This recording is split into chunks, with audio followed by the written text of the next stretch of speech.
오늘 학계 2장 말씀을 통해서 말씀을 깨닫는 지혜와 응답받는 기도의 은총이 우리에게 넘치게 될 줄로 믿습니다. 학계는 지금까지 우리가 봤던 선지서들과는 좀 다르다라고 했습니다. 그동안은 북이스라엘의 멸망을 앞두고 또는 남유다의 멸망을 앞두고 선포된 말씀들, 심판이 다가오니까 준비해라, 회개해라, 하나님을 믿고 그분께로 돌아와라 라고 하는 말씀이었다고 한다면, 이 학계부터 시작되는 학계, 스가랴, 말라기 마지막 세 편의 이 소선지서는 바벨론 포로가 끝나고 돌아온 시점에서, 즉 심판이 지나간 시점에서 어떻게 우리가 하나님 백성으로 살 수 있을까라고 하는 주제를 담고 있다라고 했습니다. 그러면서 어제 학계 1장은 바로 하나님의 성전을 지으려고 시도했는데 지을 사람도 있었고 돈도 있었고 지을 수 있는 힘도 있었는데 작은 방해 때문에 정말 기분이 나쁘다는 이유로 이스라엘 백성이 이 성전 짓기를 포기했다고 그랬죠. 그리고는 무려 16년이 지났습니다. 16년이 지난 시점에 학계가 말씀을 들고 나온 것이죠. 하나님 말씀을 받아서 너희 행위를 한번 살펴봐라. 이게 맞냐? 과연 그런 이유로, 아무것도 아닌 기분 나쁘다는 이유로 하나님의 전을 16년씩 미뤄두는 게 과연 옳은 일이냐라고 하면서 성전을 다시 지어야 될 것을 독려하는 내용이 바로 어제 1장이었습니다. 자, 그런데 오늘 2장에는 이제 그 성전을 짓기 시작하여 이제 점점 그 성전이 올라가는 장면이 나오는데요. 여러분, 저는 학계서를 읽으면서 선지서 가운데 이런 말씀이 있었나 할 정도로 눈에 확 띄는 말씀이 있었어요. 바로 어제 봤던 1장 후반부인데요. 1장 12절 한번 보겠습니다. 1장 12절. 스알디엘의 아들 스룹바벨과 여호사닥의 아들 대제사장 여호수아와 남은 모든 백성이 그들의 하나님 여호와의 목소리와 선지자 학계의 말을 들었으니 라는 말이에요. 여러분, 노란색 한번 드시고요. 그들의 하나님 여호와의 목소리와 선지자 학계의 말을 들었으니 표시해 보세요. 이게 저는 처음 봤어요. 그동안 선지자들이 아무리 외쳐도 아무도 그 말을 듣지 않았거든요. 그 말 듣고 회개하고 새로워진 사람들이 없었어요. 누구밖에 없었나? 바로 요나의 말을 들었던 니느웨 백성밖에 없었어요. 참으로 재미있게도 이방 땅인 아수르의 수도 니느웨 백성들은 하나님 말씀 듣고 회개했잖아요. 40일이 지나면 니느웨 망한다. 그 말 듣고 왕부터 모든 고관들, 백성들, 가축까지 다 베옷을 입고 금식하고 회개해서 니느웨는 구원을 받았는데 결국 유다는 망했죠. 이스라엘도 망했죠. 그러니까 선지자들이 외쳤는데 아무도 안 들었거든요. 그런데 처음으로 학계가 전한 말을 들었어요. 왜 들었을까? 저는 이게 참 궁금했어요. 왜 그들은 학계 선지자의 말은 들었을까? 그런데 이는이라고 나오죠. 이는, 이게 왜냐하면이거든요. 왜냐하면 그들의 하나님 여호와께서 그를 보내셨음이라. 하나님이 그를 보내셨기 때문에 그 말을 들었다는 거예요. 여러분, 이것이 왜 중요한가? 우리가 세상에서 하나님 말씀을 들고 살고 있잖아요. 하나님의 말씀을 우리가 전파하잖아요. 그 세상이 안 듣잖아요. 전도해도 아유 너나 교회 가라 그러고 와 하나님이 참 좋은 분이라고 같이 믿자고 그래도 아유 됐다고 그러고. 여러분, 왜 그럴까요? 왜 사람들이 우리 말을 듣지 않을까요? 그것은 바로 하나님이 우리를 보내셔서 우리가 다가가는, 즉 하나님의 마음으로 또는 하나님의 긍휼로 또 하나님의 열정으로 다가가는 게 아니라 우리가 그들을 어떻게든 해보려고, 우리가 그들을 구원해 보려고, 내가 그들이 불쌍해서 또는 내가 아쉬워서 그동안 그랬던 건 아닌가. 여러분, 하나님이 그를 보냈다. 이것이 그들의 말을 들은 이유였어요. 그런데 하나님이 그를 보냈는데 그러면 사람들이 그를 봤느냐? 아니요. 그를 통해 하나님을 봤어요. 어떻게 알 수 있어요? 백성이 다 여호와를 경외하며 그랬거든요. 분명히 말은 학계가 하는데 사람들이 학계를 본 게 아니에요. 학계를 통해 말씀하시는 하나님을 보고 그 하나님을 경외했단 말이에요. 저는요, 이러한 일이 우리 교회에 일어난다면 얼마나 좋을까. 우리 교회 교육자들이 말씀을 선포하는데 그 말씀이 정말 하나님께서 주시는 말씀이다 라고 받는 거예요. 데살로니가 교회가 그랬던 것처럼 하나님 말씀을 받을 때 이걸 사람의 말로 받지 않고 하나님 말씀으로 받는 것, 하나님이 보내신 분들의 말씀이야 라고 받으면요, 믿음 안에서 하나님의 역사가 일어나는 거예요. 그래서 더욱 하나님의 경외를 받으시고 하나님 높임을 받으시고 그리고 하나님의 전한 말씀이 이루어지는 거죠. 저는 이 학계 말씀을 통해서 그동안 1년 넘게 우리가 이 선지서를 보면서 이사야부터 우리가 올해부터 시작해서 쭉 계속 선지서를 보고 있는데 그 막힌 1년의 체증이 내려가는 걸 느꼈어요. 드디어 듣는구나. 지금까지 안 듣더니 그렇게 버티더니 이제야 듣는구나. 자, 그런데 듣는데 듣는데 왜 들었나라는 게 또 중요한데 13절 그 다음 절 이렇게 나오죠. 그때 여호와의 사자 학개가 여호와의 위임을 받아 백성에게 말하여 이르되. 자, 선지자는 철저하게 여호와의 위임을 받아서 말해야 되고, 그렇죠. 이 말은 뭐예요? 자기의 말을 하는 게 아니에요. 하나님 말씀만 전하는 거예요. 오늘날 참 재미있는 건 설교가 이렇게 많은데 이렇게 하나님 말씀 선포가 많이 되고 있는데 많은 성도분들이 하는 얘기는 뭐냐? 성경을 알고 싶다는 거예요. 성경을 알고 싶다. 성경이 뭐라고 하는지 알고 싶다. 그러니까 수많은 설교가 있는데 말씀을 전해주는 설교가 없다는 거예요. 계속 성경으로 시작했다가 인간의 말로 끝나는 설교가 너무 많고, 설교가 하나님 말씀으로 시작했는데 끝 뒤에는 보면 목사님이 자기가 좋아하는 사람은 띄워주고 자기가 안 좋아하는 사람만 까더래요. 그래서 기분 나빠 교회 못 가겠대요. 이런 얘기를 들으면 제가 마음이 너무 아파요. 설교가 하나님 말씀을 전하는 건데 왜 인간의 말로 끝날 수밖에 없는가? 여러분, 그것이 뭐냐면 여호와의 위임을 받아서 이 말씀을 전한다라고 하는 하나님의 말씀을 전하는 자의 마음도 필요한 거죠. 그런데 그 마음에 뭐라고 지금 전하고 있냐면 여호와가 말하노니 내가 너희와 함께하노라. 내가 너희와 함께하노라. 사실은 이것이 원동력이었어요. 그들이 이 선지자 학개의 말을 듣고 성전을 다시금 시작한 이유가 뭐냐? 여러분, 이때 무려 16년 동안 멈춰있던 걸 시작하려면 모든 걸 다시 시작해야 되지 않습니까? 저는 공사를 잘 모르지만, 건축을 잘 모르지만 1년, 2년 쉰 건 그대로 이어도 되지만 16년을 쉬었으면 그 건축은 이전 것 다 버리고 다시 해야 되는 거 아니에요? 그럼에도 불구하고 그들이 시작할 수 있었던 이유가 뭐냐? 노란색 드시고 표시합니다. 여호와가 말하노니 내가 너희와 함께하노라. 이거죠. 임마누엘이죠. 이 임마누엘의 약속, 이 약속이 바로 그들을 다시 성전 건축의 장으로 나오게 한 원동력이었던 것입니다. 그래서요, 여러분, 오늘날에도 선포되어야 할 말씀은 무엇인가? 바로 하나님이 우리와 함께 하신다. 임마누엘입니다. 임마누엘. 예수 그리스도, 예수님이 우리에게 오신 이 성탄이 이제 곧 시작되지 않습니까? 이제 우리는 대강절로 들어가는데 오늘날 성탄의 기쁨이 너무 적어요. 너무 참 이 세상에 흥청망청 보내는 연말연시가 더 강조되고 예수님의 탄생, 아기 예수님의 이 가슴 벅찬 탄생은 너무나 많이 지금 위축되어 있어요. 그래서 우리 교회가 이번에 새로운 이벤트를 좀 계획하고 있는데, 여러분, 하나님의 귀한 구원 약속의 시작인 성탄은 매우 중요합니다. 매우 중요하죠. 바로 그 예수님 때문에 다시 이 성전 건축이 시작됐죠. 14절입니다. 여호와께서 스알디엘의 아들 유다 총독 스룹바벨의 마음과 여호사닥의 아들 대제사장 여호수아의 마음과 남은 모든 백성의 마음을 감동시키매. 하나님이 감동시키셨어요. 그 마음을 감동시키셔서 그들이 와서 뭐 했어요? 만군의 여호와 그들의 하나님 전 공사를 하였으니. 여러분, 전 이것도 너무 감동이었어요. 노란색 드시고 표시해 볼게요. 만군의 여호와 그들의 하나님의 전 공사를 하였으니. 그러니까 말씀만 들은 게 아니고요. 말씀만 듣고 맞는 얘기네, 그래, 고개를 끄덕인 게 아니라 말씀대로 행했다는 거잖아요. 저는 여기서 소망을 봅니다. 그렇구나. 하나님 말씀이 바르게 선포되면 그 말씀으로 인하여 하나님을 경외하고 끝나는 게 아니라 그것 때문에 일하게 되는구나. 그것 때문에 하나님의 일을 하게 되는구나. 저는 여기서 교회의 소망을 봤어요. 왜 교회가 하나님을 경외하지 않는가? 왜 하나님 백성이 하나님의 일을 하지 않는가? 결국은 말씀이 말씀답게 선포되지 못하니까 그런 게 아닌가. 하나님의 위임을 받은 하나님의 설교자가 하나님 말씀이 있는 그대로 전할 때 결국은 우리의 마음이 감동되고요. 그러면 우리의 마음이 하나님을 경외하게 되고요. 그 다음에는 일하게 되는 거잖아요. 성전 건축을 하나님의 전 공사를 하였더라는 거죠. 그러면서 그게 언제예요? 15절에 보니까 그때는 다리오 왕 제2년 6째 달 24일이었더라. 자, 바로 그 달 1일 날 말씀이 선포됐잖아요. 그러니까 23일 만에 그들의 마음이 돌아선 것이죠. 23일 만에.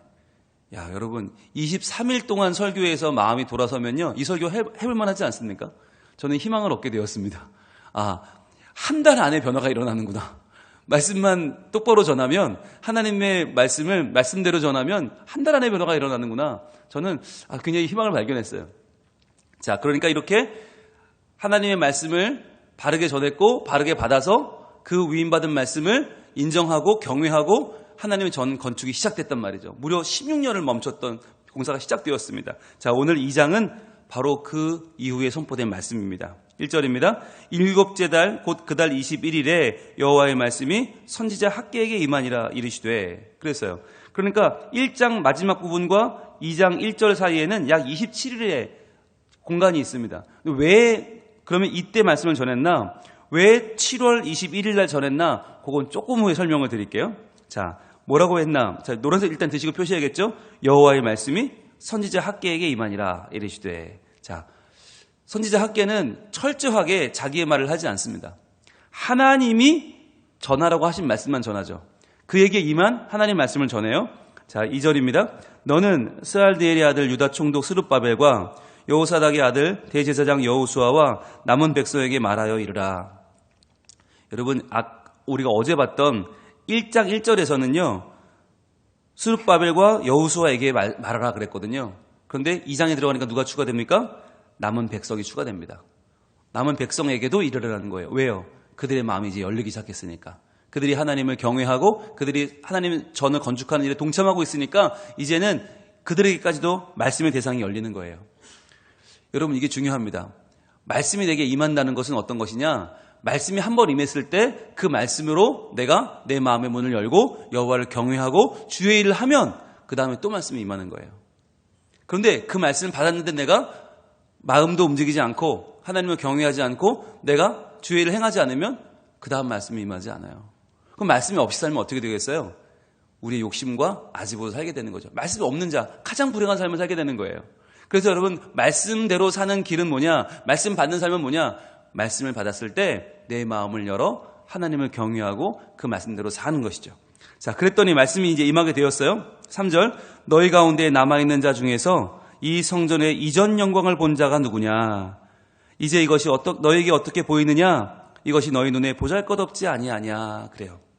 자, 이 성전의 이전 영광, 이미 이제 16년 만에 다시 재개된 건축이 시작됐고 올라가고 있는데, 이 성전의 이전 영광이면 뭐예요? 이전이니까 솔로몬 성전이죠. 지금 무너진 지 한 66년 지났습니다. 그러니까 66년 전에 있었던 성전을 본 사람들이면 누구겠어요? 나이가 좀 지긋한 분들이죠. 좀 연세가 있는 분들이에요. 그들이 뭐라고 했냐면, 옛날 성전만 못하다 그랬던 거예요. 솔로몬 성전만 못하다. 왜 그랬을까요? 그때는 두로에서 백향목까지 다 지었잖아요. 훨씬 보기 좋았어요. 그런데 이번 성전은 뭐예요? 하나님이 산 위에 올라가 지으라고 그랬어요. 산 위에 올라가서 나무에다가 지으라고 그랬어요. 무슨 말입니까? 웅장하지 않아도 돼. 대단하지 않아도 돼. 엄청나지 않아도 돼. 너희가 마음이, 내가 너희와 함께 한다는 그 마음이 중요한 거야. 그러면서 하나님은 그냥 나무에다가 지으라고 했어요. 그러다 보니까 옛날만 못하죠, 확실히. 옛날 거는 다윗이 준비하고 솔로몬이 지었는데 그때랑 어떻게 비교를 해요? 자, 그런데 더 중요한 거, 이제 이것이 너에게 어떻게 보이느냐? 이거 왜 물어볼까요? 물어본들 만들 당연히 못하지, 옛날보다 못하죠. 왜 물어볼까요? 이것이 너희 눈에 보잘것없지 아니하냐, 이렇게 물어보세요. 이게 중요한데, 여러분, 보잘것없다라고 하는 말이 우리가 생각하면 옛날 성전이 그랜저라면 지금 성전은 티코처럼 보이냐? 이렇게 들리잖아요. 보잘것없다라는 말이 옛날 성전이 아파트, 대단히 좋은 아파트면 지금 이 성전은 초막같이 보이냐라는 뜻으로 우리는 보이잖아요. 그런데 여기서 쓰인 보잘것없다라고 하는 말, 아인이라고 하는 말, 아인이라는 히브리어는 뜻이 뭐냐면 전혀 존재하지 않는다는 뜻이에요. 전혀 존재하지 않는다. 그러니까 비교해서 조금 더 못해 보이는 게 아니라 없는 것처럼 보인다는 거예요. 아예 그 솔로몬 성전을 본 사람들은 이 지금의 새 성전, 스룹바벨 성전을 보면 이거 없잖아, 어딨어? 성전이 어딨어? 라고 할 정도로 차이가 크다는 거예요. 없는 것처럼 보일 정도다. 여러분, 그런데 아무리 건물이 후지기로 없다라고 말하는 건 너무 심하지 않아요? 그죠? 아니, 조금 적다, 조금 후지다, 조금 소박하다라고 할 수 있지만 아예 없다라고 말해버리는 거 너무 하는 거잖아요. 왜 이렇게 심한 과정법을 쓸까요? 여기부터 궁금해져야 돼요. 여러분, 지금 성전 얘기를 하는 게 아닙니다. 집 얘기를 하는 게 아닙니다. 건물 이야기를 하는 게 아닙니다. 지금 학계가 전하고 있는 하나님의 말씀은 이 성전의 미래를 지금 미리 바라보고 있어요. 여러분, 성전을 왜 지어야 됩니까? 한 번 지은 성전이 무너졌잖아요. 솔로몬 성전이 무너지고 나라 망하고 바벨론으로 끌려갔잖아요. 근데 왜 돌아와서 또 지어야 됩니까? 제사해야 되니까 짓는 겁니까? 하나님이 그 안에 계십니까? 안 계시잖아요. 우리 그거 이미 알잖아요. 하나님은 바벨론에도 우리와 함께 하셨고 페르시아에서도 함께 하셨어요. 하나님은 온 천하의 만물의 주인이시고 만군의 여호와인데 집이 뭐가 중요해요? 왜 지으라고 하는 겁니까?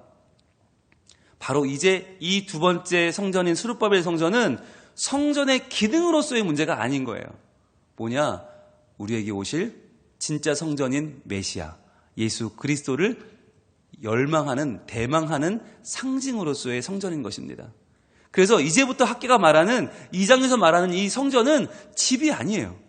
집이 아니고 이 집을 크게 짓느냐, 대단하게 짓느냐, 웅장하게 짓느냐 문제가 아니에요. 이제 이 성전은 우리에게 실제로 임하시고 거하실, 우리를 구원하실 참 예수 그리스도를 대망하는, 그분을 기다리는 대림절, 대강절, 예수님의 강림을 기다리는 마음을 일깨워주는 대상으로서의 성전인 거예요. 그래서 지금 이제 여기서 말하는 이 성전에 대한 이야기는 바로 예수님에 관한 것입니다. 예수님은요, 정말 없는 것 같은 분이셨습니다. 보잘것없다, 이 표현은 그분에겐 과분한 것입니다. 정말 이새의 한 싹, 넷세르 같던 그분, 나사렛 사람, 그 당시 나사렛 사람은요, 유대 사람들이 보면, 이스라엘 사람들, 예루살렘 사람들이 보면 사람으로도 안 봤어요. 아유, 그런 촌동네, 나사렛 촌동네에서 난 사람이 무슨 선지자라고? 하나님 아들이라고? 말도 안 돼. 게다가 그 사람 율법학자야? 바리새인이야? 서기관이야? 대제사장이야? 아무도 아니라고? 그럼 뭐야? 목수야? 나사렛 목수가 무슨 하나님을, 무슨 말씀을, 무슨 구원을, 야, 됐다고 그래라. 예수님은요, 보잘것없는 정도가 아니라 없는 사람 취급을 당했습니다. 이제 여기서 강조하는 것은 바로 예수 그리스도, 그분에 대한 것을 이제 학계는 강조하는 것입니다. 4절입니다. 그러나 여호와가 이르노라. 자, 지금 영광, 이전 영광이 옛날보다 못해 보이지? 그러나 여호와가 말한다. 스룹바벨아, 스스로 굳세게 할지어다. 여호사닥의 아들 대제사장 여호수아야, 스스로 굳세게 할지어다. 여호와의 말이니라. 이 땅 모든 백성아, 스스로 굳세게 하며 일할지어다. 내가 너희와 함께 하노라. 만군의 여호와의 말이니라. 내가 너희와 함께 하노라. 노란색 쳐보세요. 이게 바로 임마누엘이죠. 임마누엘이신 예수님이 너희에게 오신다. 그분 참 메시아가 너희에게 오신다. 여러분, 왜 임마누엘 얘기를 합니까? 3절에서는 지금 성전 얘기하다 갑자기요. 이제 이 성전을 통해 너희들이 열망하고 고대해야 될 것은 집이 아니라는 거예요. 이것을 통해서 너희는 참 너희와 함께 하실, 너희 안에 거하실 예수 그리스도를 구해야 된다. 그러면서 뭐라고 하시나? 만군의 여호와의 말이니라. 여러분, 이 만군의 여호와의 말이니라를 계속 강조한다고 그랬죠? 왜 이게 강조돼야 될까요? 집으로 보면 별거 없어요. 성전 자체로는 웅장한 게 하나도 없어요. 크지도 않고요, 대단하지도 않아요. 위대해 보이지 않아요. 그러나 그 가운데 계시는 하나님은 만군의 여호와예요. 너무너무 크신 분이 계시단 말이에요. 이것이 바로 예수 그리스도죠. 예수님은 겉으로 볼 때는 나사렛 목수 초라해 보이고 아무것도 아닌 자 같으나 그 가운데는 누가 계세요? 속에는 만군의 여호와가 계세요. 바로 그분, 겉으로 보기엔 초라해 보이나 그분 내면에는 하나님의 아들, 독생자 예수 그리스도, 하나님의 은혜와 진리, 하나님의 영광이 가득한 예수님, 그분이 우리에게 오실 것이다. 자, 그런데 뭐라고 합니까?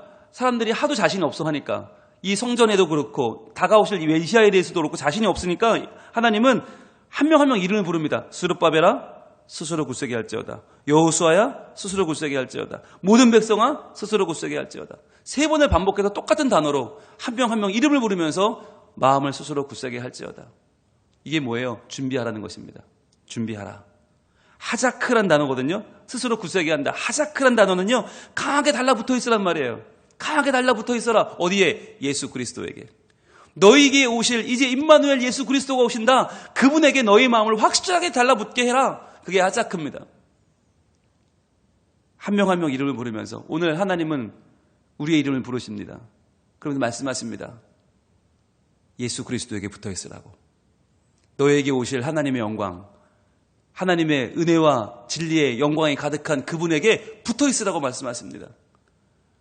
여러분, 예수님께 붙지 않으면 세상 풍파에 쓸려갑니다. 한 명 한 명의 우리의 이름을 다 부르시면서 하나님은 그분에게 붙어 있어라. 붙어서 뭐 하라고요? 일할지어다.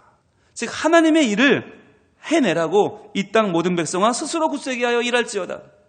우리가 감당하고 있는 이 하나님의 일은요, 다른 누굴 위해 하는 것이 아닙니다. 임마누엘 예수님, 예수 그리스도, 그분의 영광을 위하여 일합니다. 예수님은 말씀하셨죠? 내 아버지께서 일하시니 나도 일한다. 하나님께서도 우리의 구원의 역사를 위하여 지금도 일하고 계십니다. 예수님도 우리의 구원을 위해 일하고 계십니다. 우리도 하나님 나라를 위해서 이 땅 가운데 일하는 것이죠. 그러면서 내가 너희와 함께 하노라 만군의 여호와의 말이니라. 자, 그렇다면 너희와 함께 한다는 말은 무엇입니까? 과연 어떻게 함께 하는 거예요? 5절입니다. 내가 애굽에서 나올 때에 내가 너희와 언약한 말과 나의 영이 계속해서 너희 가운데 머물러 있나니 너희는 두려워하지 말지어다. 바로 출애굽 당시부터 함께했던 하나님의 말씀, 하나님의 영이 너희 가운데 머물러 있다는 거예요. 자, 그러면 이제 이 머물러 있다고 하는 말에서 우리가 다시 1절로 가볼 필요가 있습니다.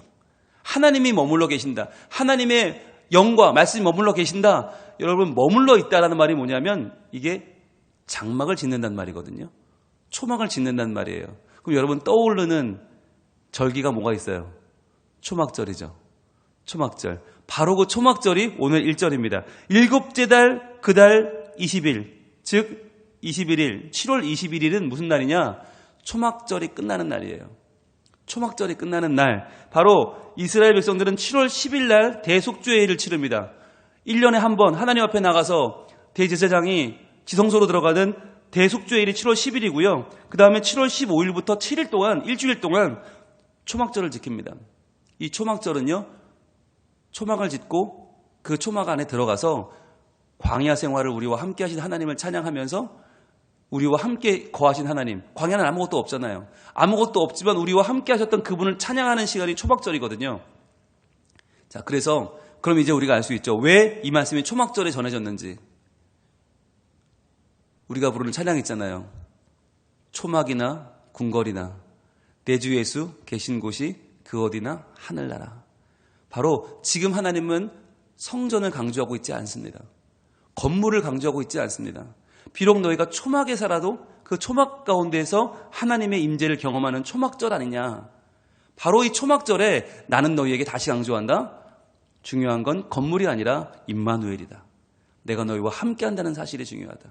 그 사실, 하나님 말씀, 하나님의 영이 함께하는 그 사실이 어떻게 우리에게 구체적으로 확인되는가? 바로 예수님의 임재입니다. 예수님이 우리에게 오시면 그분과 함께하는 모든 자들은, 그분에게 붙어있는 모든 자들, 그분에게 하작하는 모든 자들은 얼마나 가졌냐? 얼마나 배웠냐? 얼마나 누렸냐에 관계없이 그분에게 하작 붙어있는 자들마다 하나님의 나라를 볼 것입니다. 그에게 붙어있는 자들마다 천국을 경험하게 될 것입니다. 그분에게 붙어있는 자들마다 하나님 자녀가 될 것입니다. 지금 그 얘기를 학계는 눈을 열어 하나님이 주신 감독으로 전하고 있는 것입니다. 그러므로 6절입니다. 만군의 여호와가 이같이 이르노라. 또 노란색 쳐야겠죠? 만군의 여호와가.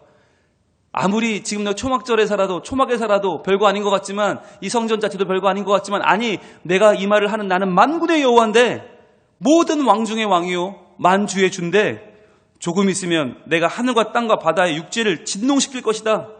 대변화가 일어난다는 거죠. 또한 모든 나라를 진동시킬 것이며 모든 나라의 보배가 이르리니 내가 이 성전의 영광이 충만하게 하리라. 만군의 여호와의 말이니라. 여러분, 이게 뭘까요? 뭐가 진동이 일어난다는 겁니까? 무슨 변화입니까? 바로 예수님이 오신다는 겁니다. 예수님, 이제 모든 생각이 바뀌고 모든 환경이 바뀌고 모든 우리의 영적인 상황 자체가 다 바뀔 것이다. 너희가 꿈꾸는 메시아가 오신다. 대변화가 일어난다. 여기서 중요한 말이 뭐냐면 모든 나라의 보배라고 하는 말입니다. 모든 나라의 보배. 여러분 노란색으로 한번 쳐보시겠어요? 이 보배라고 하는 말 앞에 1번이라고 붙어 있죠. 1번을 따라가 보세요. 아래로 내려가면 뭐가 있어요? 사모하는 것이라고 되어 있어요. 사모하는 것이. 즉 모든 나라의 보배는요, 모든 나라가 사모하는 것이에요. 모든 나라가 기다리고 대망하는 보배예요. 그 보배가 누구예요? 예수님이죠. 열방이 사모하는 보배, 예수 그리스도. 여기서 말하는 해묻다라고 하는 말, 이 보배라는 말, 해묻다는 갈망한다는 말이에요. 갈망하고 소원하고 사모한다. 열렬히 사모하는 것. 바로 모든 열방이 열렬히 사모하는 구원자 예수 그리스도입니다. 이 보배를 주실 것이니 그러므로 내가 이 성전의 영광이 충만하게 하리라. 그 영광은 바로 예수님이죠. 아무리 집이 좋은 건물로 지어도 거기 예수님이 안 계시면 그 성전의 영광은 없는 것입니다. 만군의 여호와의 말이니라. 여러분 6절부터는요. 6, 7, 8, 9절에 만군의 여호와의 말이니라가 다 등장합니다. 왜요? 이게 하나님의 영광이 함께하는 증거이기 때문이죠. 8절 은도 내 것이요 금도 내 것이니라 만군의 여호와의 말이니라. 야, 왜 금을 부러워해? 왜 은을 부러워해? 야, 성전에 은과 금이 많으면 그게 영광이냐? 아니, 은도 내 거고 금도 내 거다. 즉 은, 금 부러워하지 마라. 뭐 휘황찬란하다고 번쩍번쩍하다고 부러워하지 마라. 그거 다 내 거다. 9절 이 성전의 나중 영광이 이전 영광보다 크리라. 여러분 이전에 솔로몬의 영광보다 어떻게 더 커집니까? 불가능한 얘기 아닙니까? 그러나 이후에 나중 영광이 더 크다는 건 뭐예요? 예수 그리스도께서 받으실 모든 인류를 구원하는 영광을 말하는 것입니다. 내가 이곳에 평강을 주리라. 누가 한 말입니까? 예수님이 한 말이죠. 평강을 너희에게 끼치노니 곧 세상에 줄 수 없는 평강, 하나님의 평강을 내가 너희에게 준다. 예수님 하신 말씀이잖아요. 만군의 여호와의 말이냐. 여러분 학개는 지금 이스라엘 백성들이 그렇게 애달파하고 그렇게 마음을 쏟던 성전, 그렇게 아쉬워하던 옛날만 못하다고 가슴을 치던 그 성전에서 이제 오실 예수 그리스도를 이야기합니다. 그리고 이제 이 성전의 완벽함이 아니라 웅장함이 아니라 이제 여기에 함께 하실 임마누엘 예수 그리스도, 우리에게 진정한 평강을 주러 오실 그 예수님을 너희의 마음에 붙잡고 그분에게 붙어 있으라 하십니다. 이것이 하나님께서 오늘 우리에게 하시는 말씀이에요. 여러분 우리 교회가 외형이 어떠니까, 스케일이 어떠니까, 사람들이 좋아하니까, 좋은 소문이 나니까가 중요한 게 아니고요. 여기에 예수님이 계시니까, 여기에 예수님의 구원이 있기 때문에, 여기에 하나님 말씀이 있고 하나님의 영이 함께 하시기 때문에 이곳은 영광이 가득한 곳인 줄로 믿습니다. 우리가 바로 그 예수님을 우리 마음에 다시 한번 모시고 그 예수님께 하자크 붙어 있어서 우리의 마음을 스스로 굳세게 하여 이 땅의 모든 어려움과 두려움을 이겨낼 수 있기를 바랍니다. 참으로 임마누엘, 우리와 함께 하시는 예수 그리스도를 의지해서 이전의 영광이 이전 영광보다 나중 영광이 더 크리라. 우리가 믿는 바 하나님께 드리는 예배의 영광, 하나님 만나는 영광이 이전에 누리던 종교적인 행위로서의 영광이 아니라 예수님과 함께하는 놀라운 구원의 영광, 임마누엘의 영광이 될 수 있기를 우리 하나님 원하고 계십니다. 기도하겠습니다.